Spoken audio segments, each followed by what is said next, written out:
इसमें पुराने जल स्रोतों का संरक्षण, पुनर्जीवन का कार्य, जलाशयों की सफाई, पौधारोपण कार्य, छोटी नदियों, तालाबों, स्टॉप डैम आदि में जल संरचनाओं का संरक्षण, पुनर्निर्माण किया जाएगा। और इसमें सबकी भूमिका हो, जनप्रतिनिधि हैं, सोशल एक्टिविस्ट हैं, हमारे अधिकारी कर्मचारीगण हैं। तो छुट्टियों का समय होगा तो नौजवान भी इसमें सहभागिता करे, इसके लिए, इसकी तैयारी के लिए स्पष्ट निर्देश हमारे हैं। इसका अलग अलग है, ग्रामीण क्षेत्रों में भी इस अभियान को चलाना है और लगभग इस अभियान में पिछले वर्ष इस अभियान में 1000 करोड़ रुपए से अधिक की लागत से 38,000 से अधिक नए कार्यों का क्रियान्वयन किया गया था। इसके अलावा 302 करोड़ की राशि की लागत से हम 21,570 जीर्णोद्धार कार्य किए गए थे और काफ़ी इसका एक बहुत अच्छे परिणाम पिछले साल निकल के आए थे। इस अभियान में पंचायत ग्रामीण विकास विभाग, नगरीय विकास विभाग, जल संसाधन, नर्मदा घाटी, किसान कल्याण, अनेक विभागों की इसमें सहभागिता रहती है। जल गंगा संवर्धन अभियान विभागीय स्तर पर तथा प्रभार के जिलों में प्रभारी मंत्रियों से अपेक्षा की है कि सतत उसकी समीक्षा करें, शामिल हों और लोगों के लिए शामिल होने के लिए प्रेरित भी करें। एक बड़ा विषय गेहूं उपार्जन का आया है कि प्रदेश में अब तक 10,20,000 किसानों ने पंजीयन कराया। मुझे लगता है ये बड़ी संख्या हमारी, और पंजीयन की प्रक्रिया 31 मार्च तक चलेगी। 15 मार्च से हमने गेहूं उपार्जन का काम चालू कर दिया। तो लगभग 2691 उपार्जन केंद्र स्थापित किए गए हैं प्रदेश में। प्रदेश में 276 किसानों से 1800 मीट्रिक टन के आसपास उपार्जन हो भी चुका है। ये एक शुभ संकेत है। और राज्य सरकार अब तक का अधिकतम 175 रुपए प्रति क्विंटल बोनस की हमारी सरकार ने जो एक घोषणा की है, मुझे लगता है कि ये बहुत किसानों के लिए आगामी समय में बहुत लाभकारी सिद्ध होने वाली है। और प्रभार के जिलों में प्रभारी मंत्री इसकी समीक्षा करें, विधायकगण, मंत्रीगण समीक्षा करें। किसानों को राज्य सरकार की जो मंशा है, माननीय मुख्यमंत्री जी की मंशा है, उसके हिसाब से उनको पूरी सुविधाएं मिले। उनको जो 2600 रुपये की हम खरीदी करने जा रहे हैं गेहूं, आज तक का सर्वाधिक गेहूं का मूल्य किसान को मिलने वाला है, उसका लाभ किसान को मिले, इस बात की चिंता माननीय मुख्यमंत्री जी ने की है। एक और अच्छा विषय आज है कि हमारा राज्य जो है टाइगर रिजर्व में एक नवा टाइगर रिजर्व अधिसूचित किया गया है। ओंकारेश्वर वाइल्ड लाइफ सेंचुरी की स्वीकृति प्रदान की गई है। यह प्रस्ताव विगत 2 दशकों से लंबित था। राज्य सरकार पर्यावरण संरक्षण, वन तथा वन्यजीव संरक्षण को बढ़ावा देने के लिए प्रतिबद्ध है। उस कड़ी में ये ओंकारेश्वर का हमारा जो माधव टाइगर रिजर्व प्रदेश का नवा टाइगर सूचित हुआ है। ये भी एक अच्छा समाचार है, प्रदेश में वन जीवों के संरक्षण की दृष्टि से हमारे बीच में आया है। साथ ही कैबिनेट में ग्राम झागरिया, तहसील हुजूर में एक 4 हेक्टेयर भूमि, हमारा जो आयुष्मान योजना चलती है, आयुष्मान भारत योजना, इसके हमारा जो नियंत्रण केंद्र है एनसीडीसी का, स्वास्थ्य और परिवार कल्याण मंत्रालय, भारत सरकार के पक्ष में भूमि आवंटित की गई है।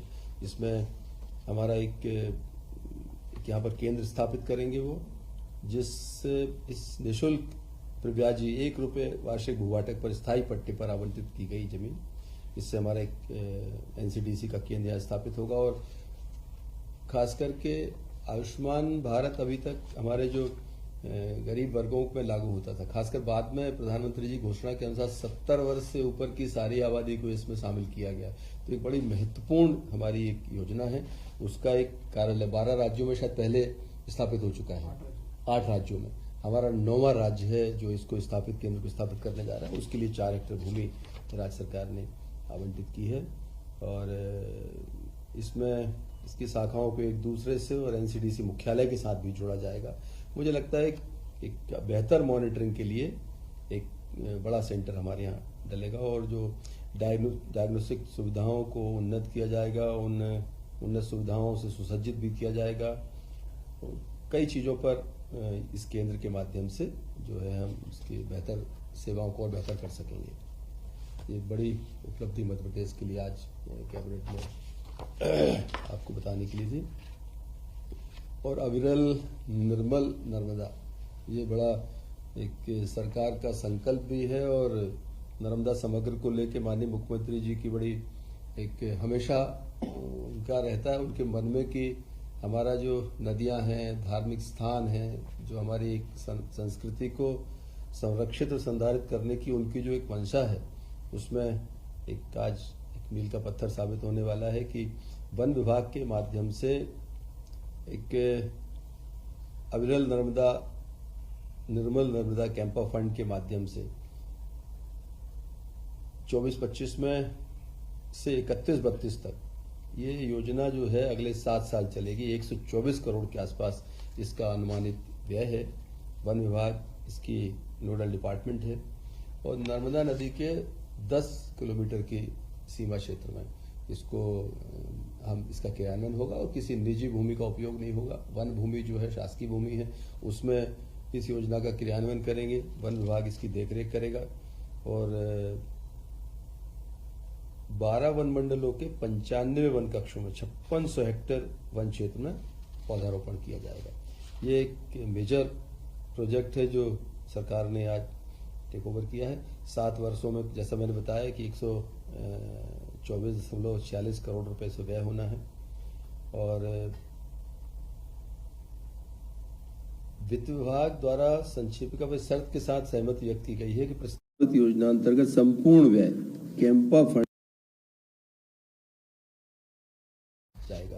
और मुझे लगता है इससे जो हमारी एक मंशा है कि एक अविरल निर्मल नर्मदा का जो एक सपना प्रदेश के वासियों ने, देशवासियों ने देखा है, उस सपने को साकार करने में ये एक महत्वपूर्ण उसके क्रियान्वयन में मील के पत्थर के रूप में साबित होगा। इस योजना का विशेष रूप से आज हमारी कैबिनेट ने इसको अनुमोदित किया है। भारत सरकार की जो प्राइस सपोर्ट स्कीम के अंतर्गत खरीफ फसल में हम लोग तुअर का न्यूनतम समर्थन मूल्य जो घोषित हुआ है इसको 7650 रुपए का उपार्जन इस दाम पर सरकार करने वाली है। तुअर का 1,27,1.27 मीट्रिक टन का सरकार ने लक्ष्य रखा है और दालों को प्रमोट करने की जो मंशा हमारे माननीय प्रधानमंत्री जी की है कि इस देश में हमको दालों में आत्मनिर्भर बनाना है देश को, उसमें एक कदम आगे बढ़ाते हुए माननीय मुख्यमंत्री जी के नेतृत्व में मध्य प्रदेश ने तुअर दाल को खरीदने 2019 में हमने खरीदा था और इस बार फिर सरकार कोशिश कर रही है कि इस तुअर दाल खरीदी को प्रमोट किया जाए।